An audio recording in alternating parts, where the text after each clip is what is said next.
Estamos en nuestro día 327, en el día 45, en el libro 45 de nuestro proyecto, y vamos a comenzar hablando de uno de los capítulos más icónicos, espectaculares y amados del libro de Romanos, que es el capítulo 8. La ley del espíritu de vida en Cristo Jesús. Es andar, es caminar, es obedecer, es entender la palabra conforme al espíritu, a la suma de la palabra.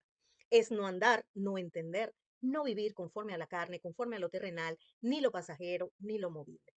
Es la ley del espíritu de vida en Cristo Jesús quien nos ha librado de la ley del pecado y de la muerte.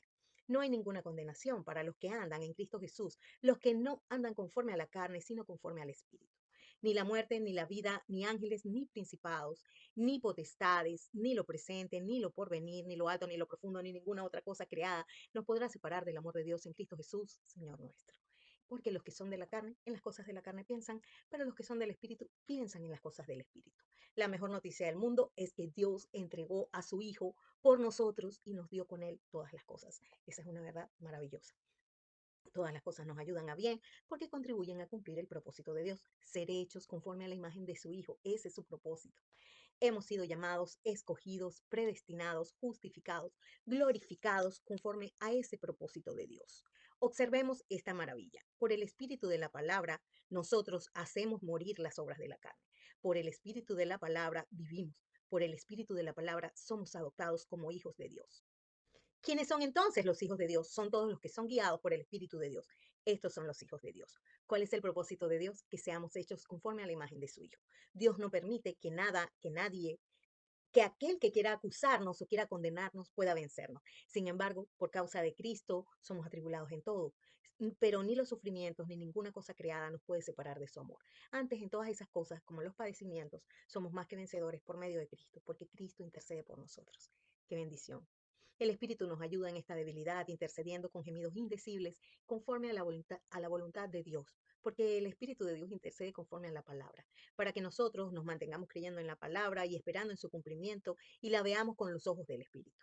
Romanos capítulo 9. El Espíritu Santo tiene gran tristeza y continuo dolor en su corazón. No que la palabra de Dios haya fallado, porque entonces algunos tropiezan con Cristo. Miren lo que dice el capítulo. Israel, que iba tras una ley de justicia, no la alcanzó. ¿Por qué? Porque iban tras ella no por fe, sino como por obras de la ley, pues tropezaron en la piedra de tropiezo, como está escrito. He aquí pongo en Sión piedra de tropiezo y roca de caída, y el que creyera en él no será avergonzado. Como tropezamos con lo inconmovible, cuando no entendemos la palabra inconmovible y practicamos la palabra desde una interpretación movible, terrenal, perecedera y humana. Cuando no entendemos lo eterno, lo celestial, eso nos hace tropezar con Cristo.